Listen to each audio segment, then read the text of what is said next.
Disneyland is known as the happiest place on Earth, but like any large amusement park, it has its dark side. Over the years, some truly horrific accidents have taken place, resulting in tragic deaths that shocked visitors and staff alike. And it is here where the crash occurs. From the tragic story of Deborah Gale Stone at the America Sings attraction to the terrifying monorail accident that claimed the life of a young man, these incidents remind us that even the most magical places can have their moments of horror. Let's take a closer look at some of the most horrific deaths that have occurred at Disneyland.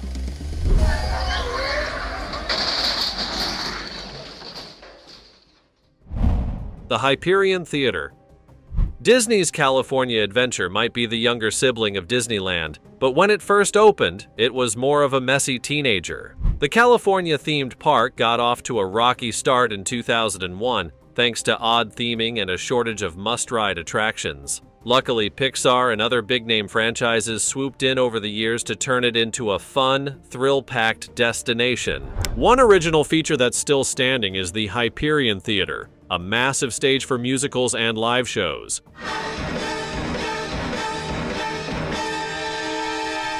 It's a fan favorite today, but back in April 2003, it was the site of the park's most tragic incident. A stage technician was working high above the stage preparing for a performance when he fell 60 feet from a catwalk. Despite being rushed to the hospital, he passed away a month later without regaining consciousness. The investigation afterward placed the blame squarely on Disney, citing safety protocol failures. The company was fined $18,350, a sum so small it probably could have been covered by the coins in Mickey Mouse's pockets. While this was the most serious incident at California Adventure, it wasn't the first or last time Disney's safety measures were called into question. It's a sobering reminder that even in the happiest place on Earth, the magic sometimes comes with a dark side, especially for those working behind the scenes. Disneyland Monorail. Monorail. Monorail. Got that catchy tune stuck in your head? You're not alone, and technically it's a Disney song now. While Ogdenville and North Haverbrook might be fictional, Disney's monorail is the real deal, shuttling guests to the magic every day. It's one of the safest ways to travel, with sleek trains zipping along fixed tracks. But here's the thing. Safety works best when people make smart choices, and that's not always guaranteed. Take the tragic story of Thomas Guy Cleveland. On June 17, 1966, the 19-year-old from Northridge wanted to visit Disneyland. Why he didn't use the main entrance, we'll never know. Maybe he was short on cash, or maybe he just thought he had a brilliant shortcut. Either way, he climbed onto the monorail track, planning to walk his way into the park. What he didn't plan for was a giant train heading straight for him. A security officer spotted Cleveland and tried to warn him, but for whatever reason, the young man didn't stop. The train struck him and dragged him underneath, leading to fatal injuries. This was one of the first deaths in Disneyland's history, and a grim reminder that even in the happiest place on Earth, bad decisions can lead to heartbreak. Where the crash occurs. Now, 21-year-old Austin Winberg was in this. Sadly, Disney's transportation system seemed to have a way of tempting people into risky behavior. Remember, if you're headed to the park, take the proper path. Trains and shortcuts don't mix. Mark Maples. The Matterhorn at Disneyland, despite its fun and thrilling experience, has a history of incidents, including one of its first tragic fatalities in 1964. Mark Maples, a 15-year-old from Long Beach, was riding the Matterhorn with two friends when the accident occurred. Ignoring the safety guidelines, Maples unbuckled his seatbelt and attempted to stand up as the bobsled approached the mountain's crest. He lost his balance, was thrown from the sled, and fell to the track below, suffering severe injuries, including a shattered head, ribs, and internal damage. Maples' friends were unaware of his actions during the ride, as it was too dark to see what was happening. One friend felt Maples collide with him, but couldn't see what he was doing. After the ride ended, the friends reported that Maples was missing, and he was later found unconscious on a ledge about a third of the way down the Matterhorn's interior. Despite being rushed to the hospital and placed in critical condition, Maples tragically died from his injuries a few days later. Disneyland officials later confirmed that Maples had unbuckled his seatbelt and stood up during the ride, possibly striking his head on the side of the concrete mountain before falling. The bobsled was estimated to be moving at about 20 miles per hour when the accident occurred. The incident also sparked confusion among ride operators, as they initially did not believe the story when the friends reported that Maples had fallen out. It was only after two girls in the car behind them confirmed the event that the ride was shut down for investigation.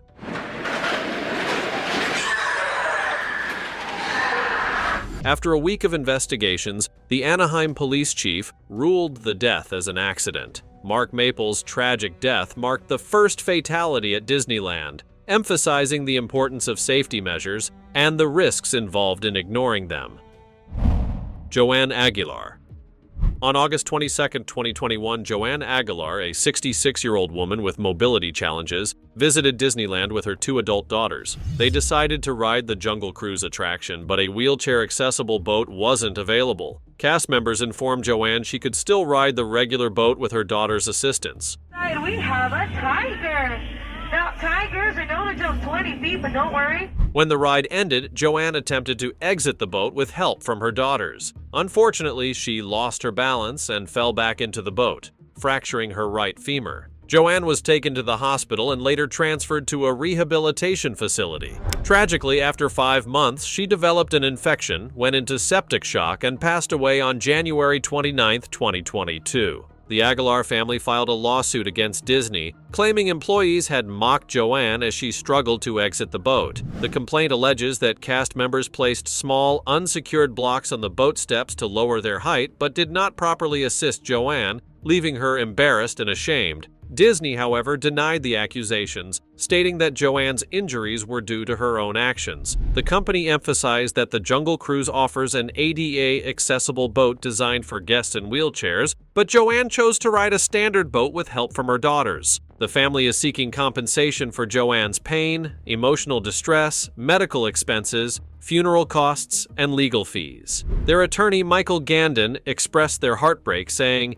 "My clients went to Disneyland to create joyful memories, but instead, they remember the lack of dignity and respect shown to their mother, which ultimately led to her death." Disney has denied all liability in court, arguing that the family understood the potential risks of visiting the park. The company also requested the lawsuit be dismissed. As of now, the legal case remains unresolved.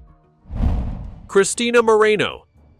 Cristina Moreno, a 23-year-old woman from Barcelona, Spain, was on her honeymoon in California when tragedy struck. On June 25, 2000, she and her husband visited Disneyland and rode the Indiana Jones adventure. After the ride, Cristina complained of a severe headache, prompting the couple to return to their hotel. However, her condition worsened, and she was admitted to Cedars-Sinai Medical Center, where doctors diagnosed her with a brain hemorrhage. Despite medical efforts, Cristina never recovered and died on September 1, 2000, from a cerebral aneurysm. The Moreno family filed a lawsuit against Disney, alleging that Cristina's death was caused by the intense shaking and stress experienced on the Indiana Jones adventure ride. The lawsuit, filed in Los Angeles County Superior Court, claimed that Disney management failed to make the ride safer and did not adequately warn passengers of the potential risks, despite prior incidents involving injuries on the same ride. Cristina's attorney, Barry Novak, had previously handled similar cases involving brain injuries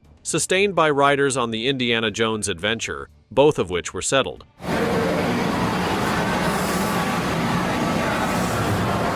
However, in the case of the Morenos, Disney maintained that the ride was safe and that it was not responsible for Cristina's death. Disneyland spokesperson Ray Gomez defended the ride, stating that the company believed it was safe and that Cristina's death was not related to the ride's conditions. Disney agreed to settle the lawsuit for an undisclosed amount, but the company did not admit any responsibility for the incident. In response to the case, Rob Doty, the vice president of communications for Disneyland Resorts, emphasized the company's commitment to safety, asserting that it had always been a top priority. Despite the settlement, Disney insisted that the attraction was not the cause of Cristina's tragic death.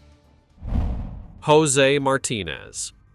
Disneyland California is unique as the only park personally designed and built by Walt Disney himself. While it is often seen as a magical place of dreams, it has also been the site of tragedies. By August 2003, 27 individuals had died at Disneyland Resort, casting a shadow over its fairy tale image. One such incident involved Jose Martinez, a quadriplegic man who faced a harrowing experience on the It's a Small World ride in 2009. Martinez and his wife boarded the popular attraction, but when the ride broke down, other passengers were evacuated while he remained stuck. Unable to move or escape, Martinez endured the ride's music playing on loop for 40 minutes. The stress and overstimulation caused him to develop autonomic dysreflexia, a dangerous condition that can lead to a stroke or death in individuals with spinal cord injuries. Martinez's attorney, David Geffen, explained that his client suffered severe emotional distress, humiliation, and discrimination during the ordeal.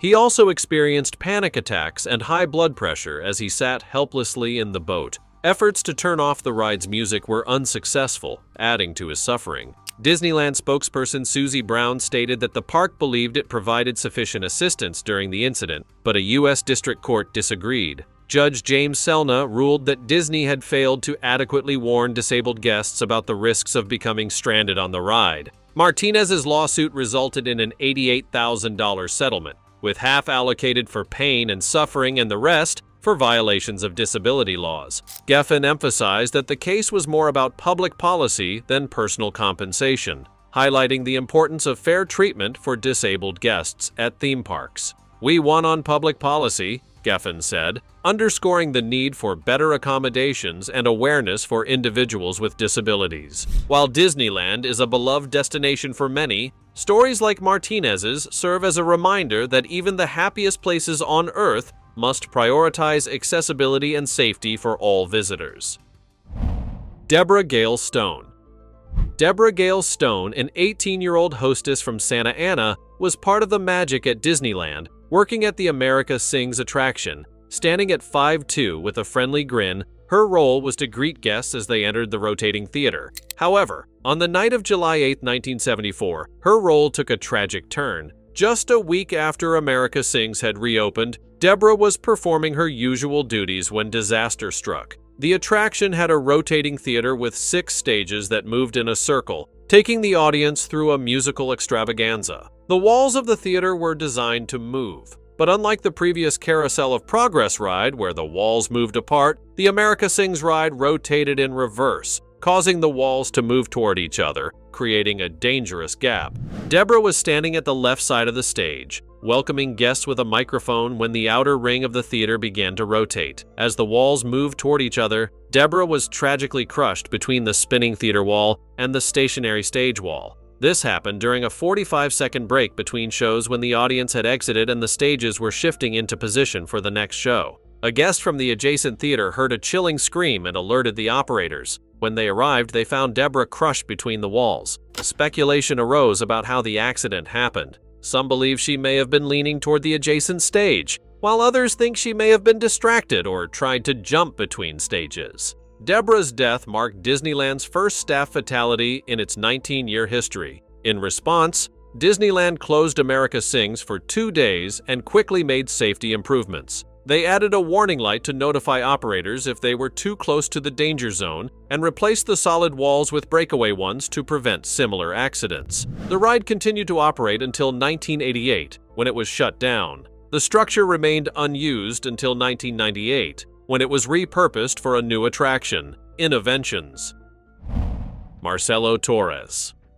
On September 5, 2003, a tragic accident occurred on Disneyland's Big Thunder Mountain Railroad, claiming the life of 22-year-old Marcelo Torres from Gardena, California. Marcelo and his friend were seated at the front of the train when disaster struck. The ride was in motion when 2 bolts from the left wheel assembly loosened and fell off. This caused an axle to jam into the track, forcing the locomotive to nosedive and collide with the tunnel ceiling. The impact broke a tow bar connecting the locomotive to the first passenger car, which then crashed into the locomotive's undercarriage. Marcelo suffered fatal chest injuries, including shattered ribs and a lung laceration that caused significant blood loss. 10 other riders were also injured. An investigation revealed that poor maintenance was to blame for the accident. State authorities discovered that maintenance staff had failed to properly tighten 2 screws during routine repairs. Although the train made 12 successful trips after being added to the ride that day,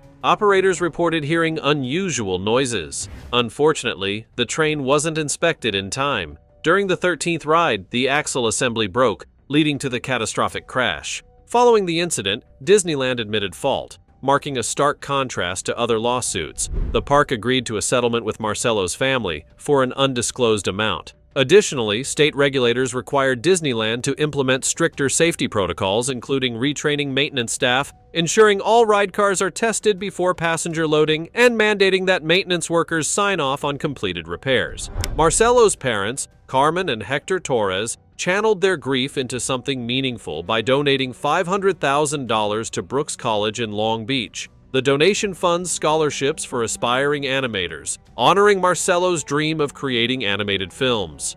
"We know no amount of money can bring Marcello back," said his mother, Carmen, "but this is the only way the law can try to make things right. We hope to find peace now that this long and emotional journey has come to an end." This heartbreaking event remains a somber reminder of the importance of strict safety measures, even in places designed for joy and entertainment. Christopher Bowman. Stage and theatrical events at Disney parks are often seen as safe, offering visitors a chance to enjoy performances without worrying about accidents. But the people who make these shows happen, like the stage technicians, often face significant risks in order to bring the magic to life. For example, on April 22, 2003, 36-year-old Disney stage technician Christopher Bowman tragically fell while preparing a magic carpet for a live Aladdin presentation at the Hyperion Theater in Disney's California Adventure.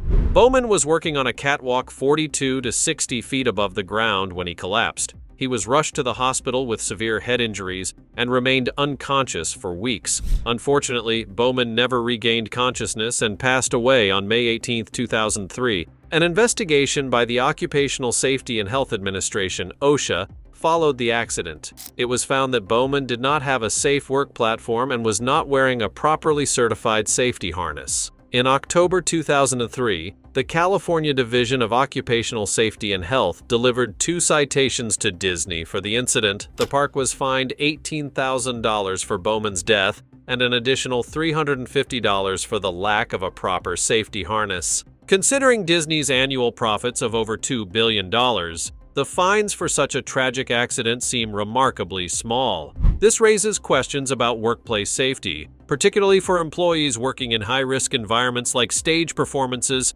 where the dangers are real, but the consequences of negligence can sometimes be minimized. Bonnie Lear.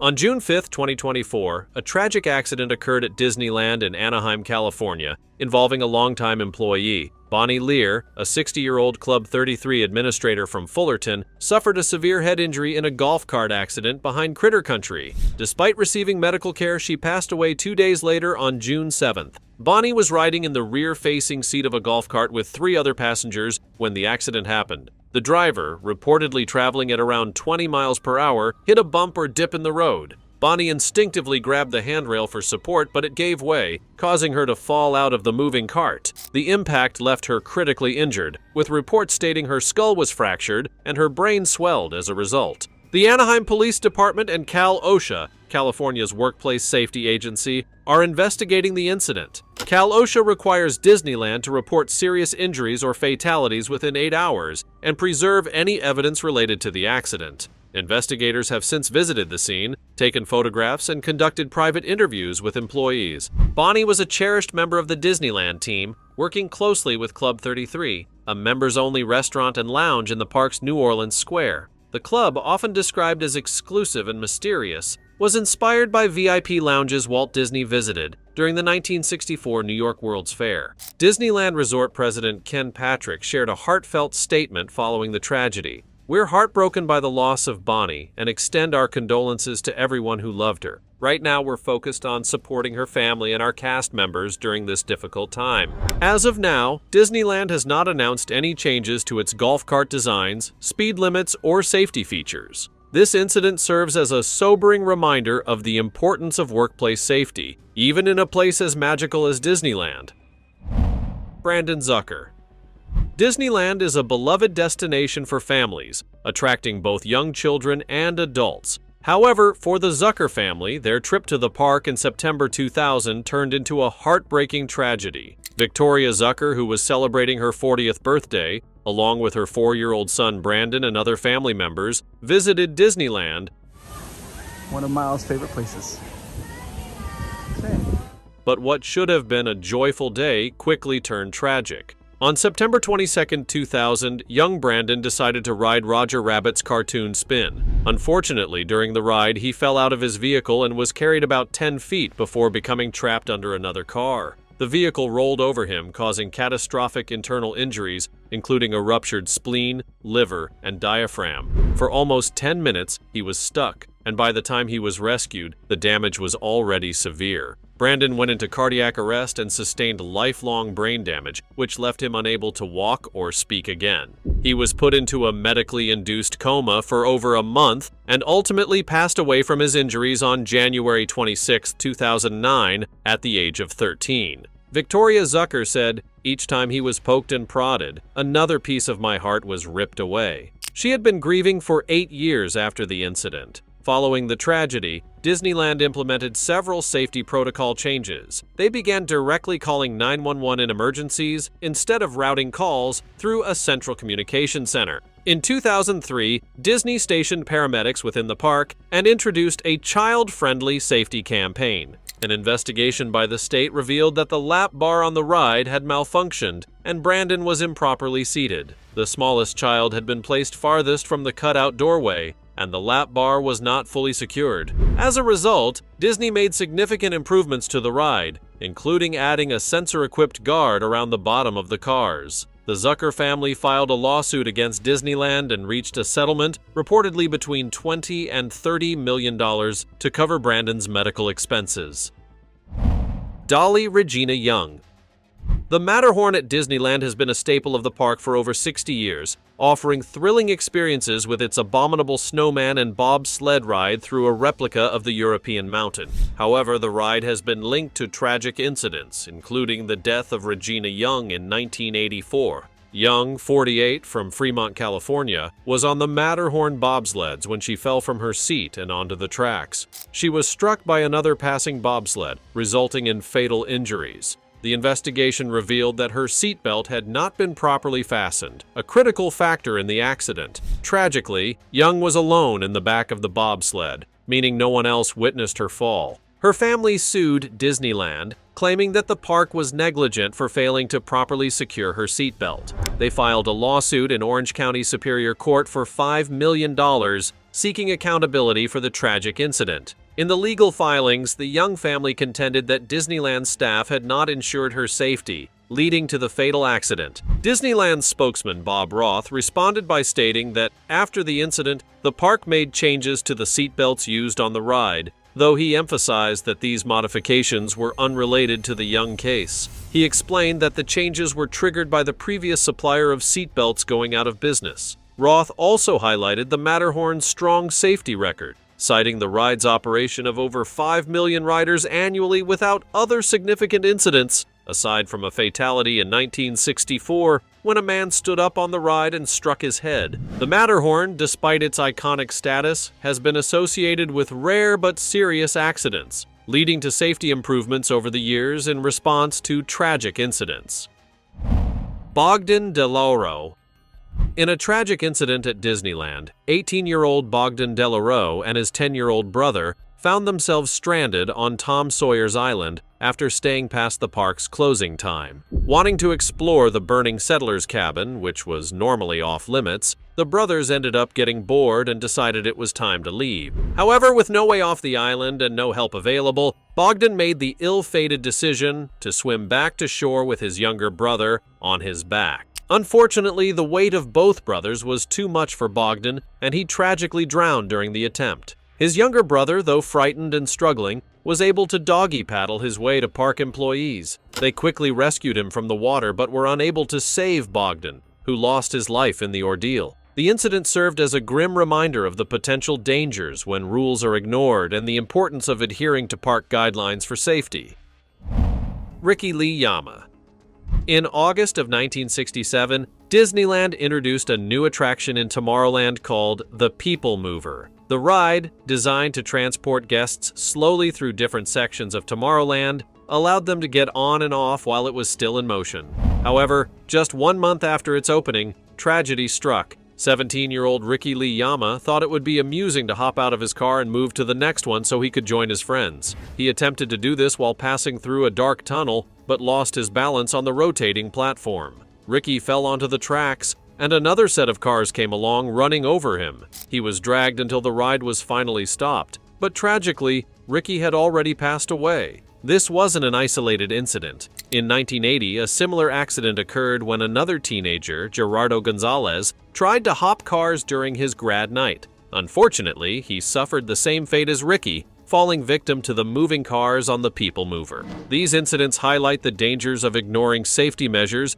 and attempting risky actions on rides. Disneyland, known for its careful attention to guest safety, would have no doubt taken further precautions after these tragic events to prevent similar accidents in the future. Philip Strauen. In another tragic incident, 18-year-old Philip Strauen, a high school senior from Albuquerque, New Mexico, was celebrating his graduation and 18th birthday during grad night at Disneyland. Unfortunately, things took a dark turn when Philip, intoxicated from drinking with his friends, decided to play one last prank. He stole an employee boat near Tom Sawyer's Island, intending to take it for a joyride. However, given that it was the middle of the night and Philip was intoxicated, he was unable to see where he was going. He crashed the boat into a giant rock and fell into the water, eventually drowning in Disneyland's Rivers of America. Cheryl Ann Hoffman.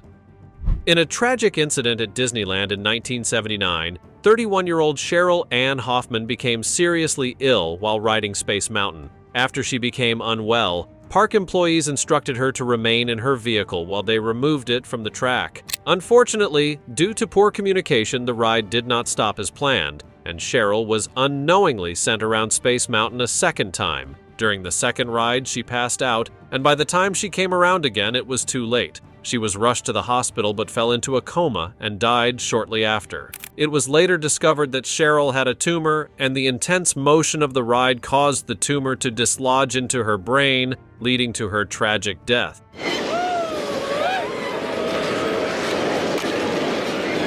Her husband attempted to sue Disneyland for the incident, arguing that the park's failure to remove the vehicle and allow her to safely exit contributed to her death. However, Disney defended itself, citing the presence of warning signs on the ride that advised guests with medical conditions to avoid certain attractions, claiming they could not be held responsible for what happened. The case highlighted the complexities of medical conditions and safety precautions at amusement parks.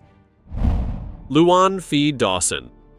On Christmas Eve of 1998, a tragic accident occurred at Disneyland when Luan Fee Dawson, a Microsoft engineer, and his family were waiting for a ride on the Columbia ship at the Rivers of America. The boat was securely tied to the dock by a rope attached to a metal cleat. However, due to a poorly trained Disney employee who forgot to untie the rope, the boat moved forward, causing the cleat to be yanked out of the dock and strike Dawson in the head. Luan was rushed to the hospital but tragically passed away 2 days later. His children, who were standing nearby, witnessed the heartbreaking event. This marked the first fatality at Disneyland, where the company could not place blame on the park guests' behavior and was forced to take responsibility. As a result, Disney updated its employee safety training protocols. Dawson's family took legal action against Disneyland, and the case was settled for an undisclosed amount. Some speculated that the settlement could have been as high as $20 million, though the exact figure remains unknown. The incident highlighted the importance of proper training and safety measures for employees working in high-risk environments. The rocket's broken dreams. In St. Petersburg, Russia, Divo Ostrov Amusement Park is home to many exciting rides, but none as notorious as the rocket. This towering thrill machine was designed to give riders a taste of space travel, launching them 200 feet into the air while flipping them upside down. It sounded like the ultimate adrenaline rush, until things went horribly wrong in 2010. On one fateful day, a cable snapped mid-ride, leaving 10 passengers stranded high above the ground. Imagine being stuck in the air, dangling for over an hour, with nothing but the wind and your pounding heart for company.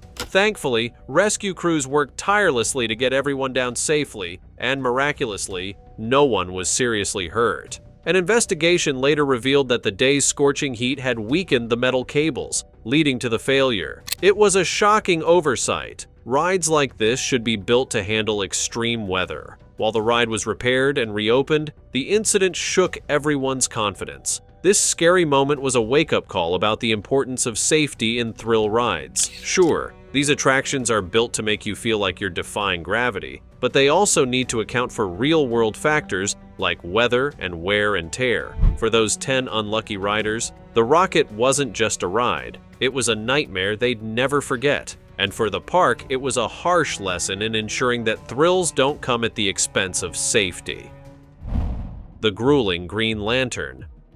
When Green Lantern First Flight opened at Six Flags Magic Mountain in 2011, it promised to be a superhero-worthy experience. With a zigzagging vertical track and spinning seats, the ride aimed to make you feel like Green Lantern himself, soaring through the skies. Unfortunately, the reality wasn't quite so heroic. Instead of a smooth, exhilarating flight, riders were in for a rough time. The spinning seats and jerky track left many feeling like they'd been through a wrestling match. Complaints poured in about neck pain, headaches, and back issues, as the rapid twists and sudden drops caused more discomfort than delight. What was supposed to be thrilling felt more like a wild tumble that nobody asked for. As word spread, reviews took a nosedive, and the ride's reputation tanked. By 2017, Six Flags quietly shut it down. For 2 years, the coaster stood there, unused, before the park officially decided to scrap it in 2019. Though it had aimed to be cutting edge, Green Lantern First Flight ended up being a huge flop, mirroring the lukewarm reception of the Green Lantern movie that inspired it. The ride is now remembered less for its ambition, and more as a cautionary tale of how even the most creative ideas can backfire if they're not properly executed. Sometimes what looks good on paper doesn't always fly in the real world, literally.